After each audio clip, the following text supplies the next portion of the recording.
오늘 이 말씀 17절부터 읽었습니다만 그 위에 15절부터 말씀 보면은 계속해서 어리석은 자에 대한 말씀들이 있습니다. 15절 말씀에는 어리석은 자는 온갖 말을 믿는다라고 그랬습니다. The knife believes everything. 들려지는 모든 것을 그냥 분별 없이 믿는 것이 어리석은 자이다.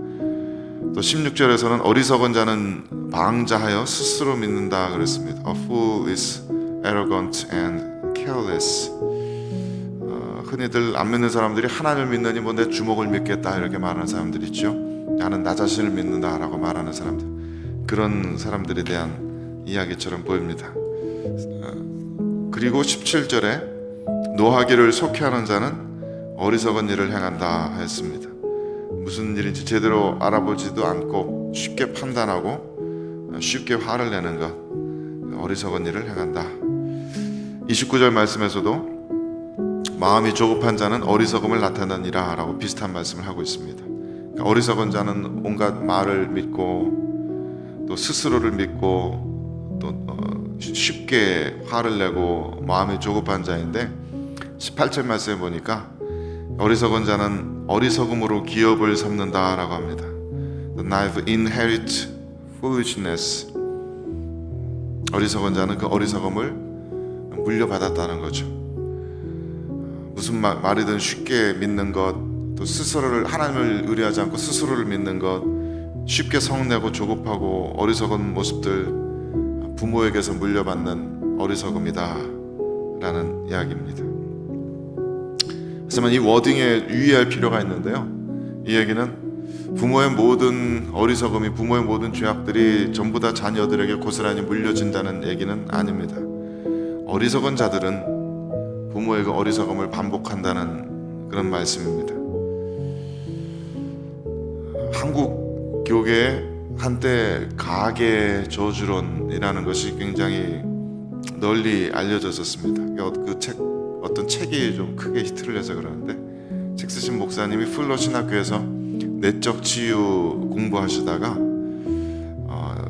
성도들과 이렇게 상담을 많이 하시면서 어떤 한 사람의 문제가 그 사람만의 문제가 아니고 그 집안 대대로 흘러내리는 그런 문제가 반복되고 있구나, 그런 대물림이 있구나, 그렇게 생각을 하셨다고 그래요. 그래서 그 책을 쓰셨습니다. 가게에 흐르는 저주를 이렇게 끊어라, 그런 책을 내셨습니다. 제가 한국에서 교회 다닐 때 머리 자르러 미장원 갔다가 이 책 본 기억이 나요. 동네 미장원 가서 앉아있다가 이 책 굉장히 재밌게 읽었던 기억이 납니다. 이 책이 한국 교계에서 많은 성도들의 폭발적인 반응을 얻었어요. 그러니까 그냥 동네 미장원에 굴러다닐 정도로 책이 많이 팔렸던 모양입니다. 그래서 이분이 2011년에 다시 쓰는 가게에 흐르는 저주를 끊어라, 이렇게 개정판까지 냈습니다. 이 책에서 주장하는 내용을 간단하게 요약하자면은, 조상의 죄는 후손에게 유전된다. 조상의 죄가 후손에게 그대로 물려진다. 죄에만 물려지는 것이 아니라 죄에 대한 하나님의 저주도 함께 물려진다. 그래서 그 가계를 타고 계속 전해져 내려간다라는 것입니다. 잘못된 습관, 잘못된 가치관, 육신의 질병, 이런 것들이, 죄와 그 죄에 따른 저주들이 패밀리에 계속 흘러져 내려가면서 그 저주받은 귀신들의 영향력이 계속 흘러내려져 간다라는 것입니다. 그래서 그런 저주를 끊기 위해서 저주받은 귀신아, 그 자기 가게에 흐르는 죄의 이름을 불러가면서 이런 죄에 저주받은 귀신아 물러가라, 이렇게 기도하라고 가르치고 있습니다. 근데 조금 생각해 보면은 이 가르침이 예수 그리스도의 복음을 무효화하는 잘못된 가르침이라는 것을 알 수가 있습니다.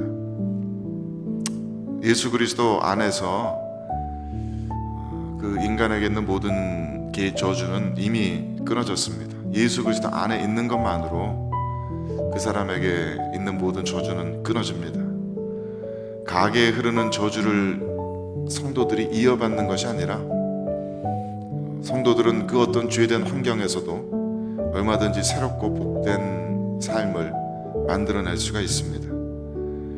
그래서 이 책의 저자인 목사님이 지난 2013년에 개혁신보라는 신문에 스스로 반성문이라고 밝히면서 이렇게 기고를 했어요. 성도들에게 가하게 흐르는 저주는 없다라는 그런 신학을 전적으로 수용한다. 그러니까 지금까지 자기가 가르쳤던 모든 가르침을 다 철회한다는 그런 이야기죠.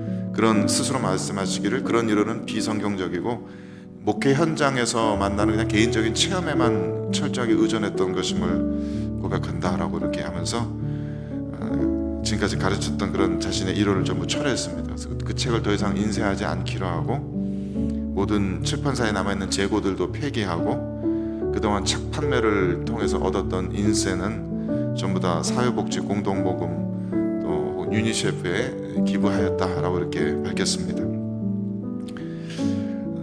그런데 저도 그때 그 책을 굉장히 흥미롭게 읽었던 이유도 그겁니다만은 굉장히 그 성경적이지 않음에도 불구하고 그렇게 많은 성도들의 호응을 얻었던 것은 실제 삶 속에서 그런 것을 체험하기 때문이겠죠. 그리고 교회 안에서도 교회 안에는 들어와 있지만 그리스도 안에 들어가지 못한 분들은 여전히 그렇게 부모님으로부터 그 윗세대로부터의 죄의 영향을 물려받는 것이 분명히 있기 때문이었을 겁니다.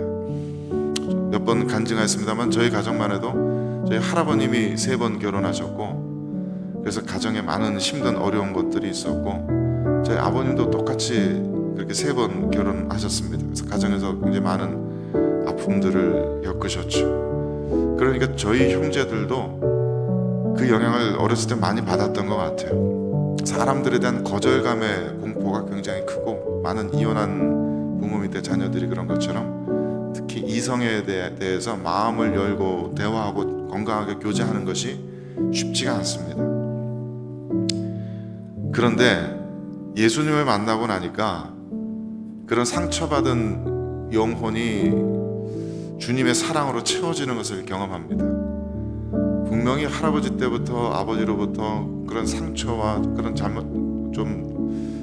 행복하지 못한 환경 속에서 자라면서 많은 잘못된 습관과 잘못된 생각들, 가치관들이 제 안에 있겠지만은 예수 그리스도의 사랑으로 그것은 얼마든지 치유가 됩니다.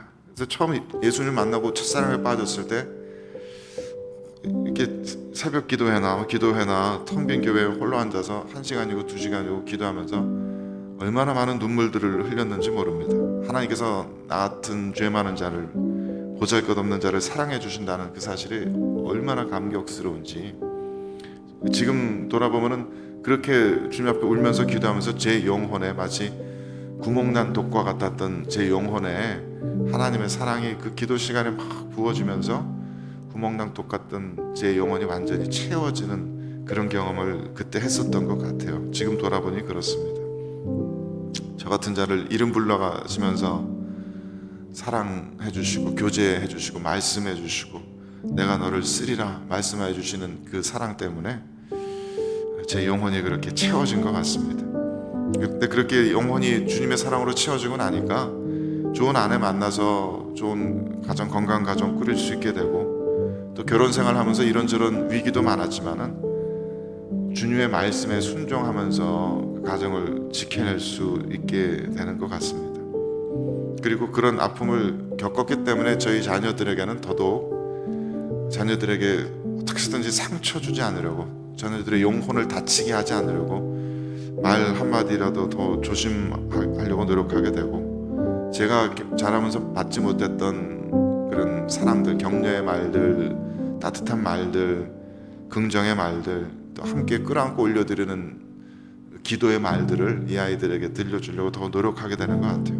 물론 처음부터 건강한 가정에서 건강하게 좋은 부모의 롤 모델을 보고서 자라난 분들이 부모 역할 하시는 것보다는 훨씬 모자라겠지만 턱없이 부족하겠지만 그래도 예수 그리스도의 은혜 안에서 이렇게 하나님의 사랑을 물려줄 수 있다는 것이 얼마나 감사한 일인지 모르겠습니다. 그래서 예수 그리스도 안에는 이렇게 죄의 저주가 흘러내린다든지 부모의 부모의 어리석은 것들을 물려받는다든지 하는 그런 일들이 없을 수 있습니다. 얼마든지 그것은 예수 그리스도 안에 있는 것만으로 끊어질 수 있습니다. 오직 어리석은 자들만 부모의 어리석은 것을 물려받습니다.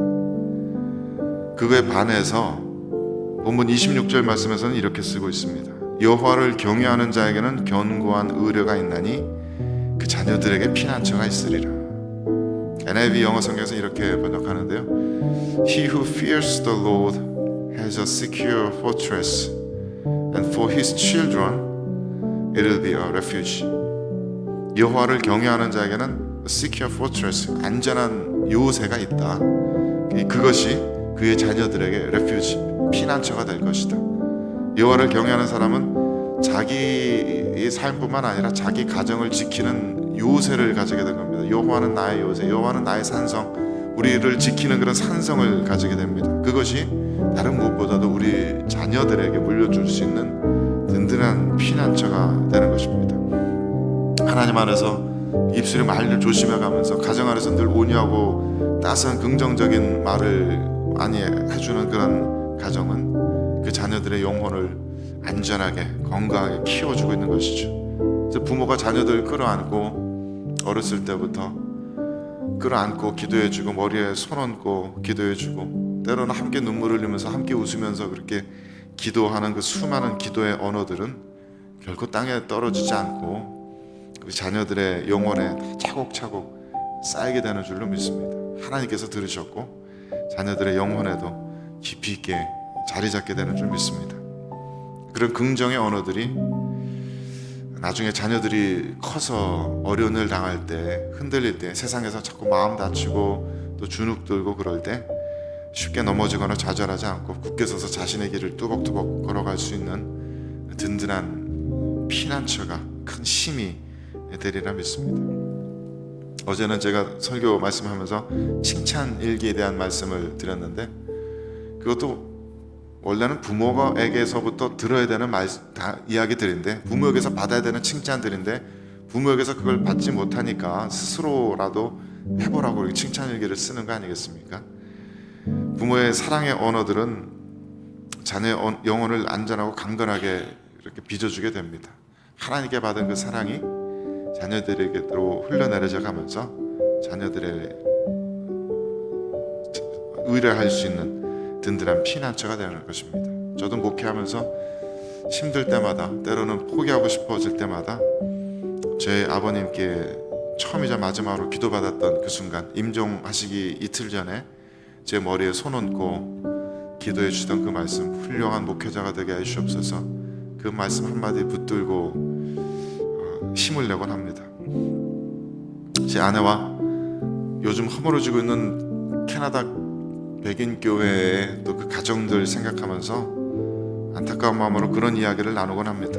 신앙생활 하면서 성도들이 무슨 많은 교회들을 지을 수도 있고 많은 전도의 열매를 거둘 수도 있고 많은 영적인 업적들을 남길 수도 있지만 그런 거 다 하지 못해도 가정에서 자신들과 같은 크리스찬들을 자녀들을 그런 크리스찬으로 키워낼 수 있는 그 하나만으로도 그 사람은 성도로서의 본분을 충분하게 다한 것이 아니겠는가. 그것이면 그래도 최소한 하나님께서 주신 성도로서의 그런 소명은 다 달성하는 것이 아닌가.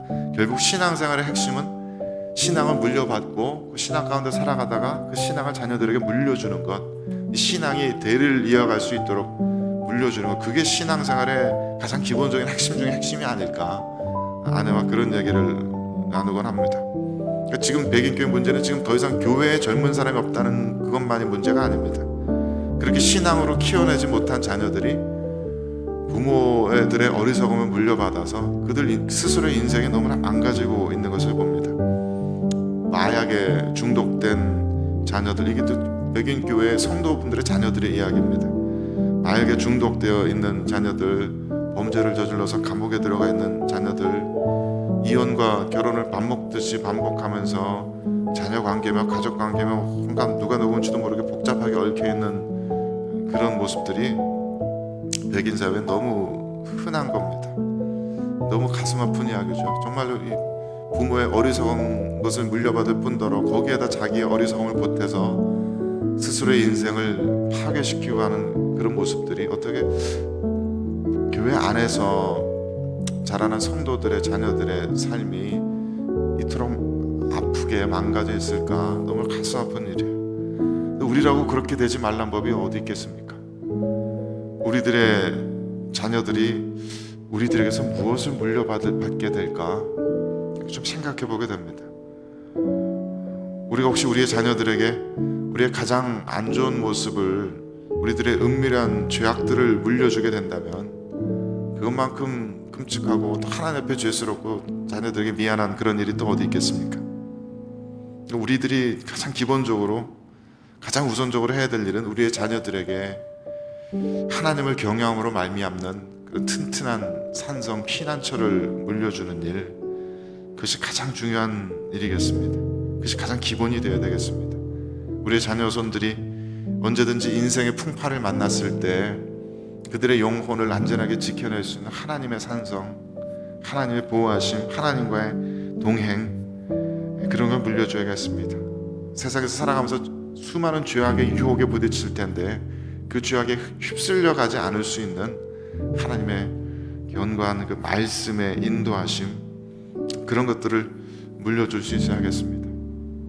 그게 결코 잔소리한다고 가르친다고 되는 일은 아닐 테니까요. 자녀들은 부모를 보면서 따라가는 것이지 부모의 자녀 그 잔소리 때문에 따라가는 건 아닐 테니까요. 우리들의 말과 행실과 또 생각하는 가치관의 이런 모든 것들이 하나님 앞에 부끄러움 없이 될 때 그것이 자녀들에게 고스란히 물려지게 될 줄을 믿습니다. 그래서 우리가 먼저 이 하나님의 지혜를 풍성하게 받아 누리고 또 그것을 살아내면서 우리들의 자녀, 또 우리들의 손자, 손녀들에게 대대로 물려줄 수 있게 되기를 간절히 바랍니다. 주님의 성령의 보호하심과 인도하심이 그렇게 우리들의 온 가문에 풍성하게 흘러넘치게 되시기를 주님의 이름으로 축원드립니다.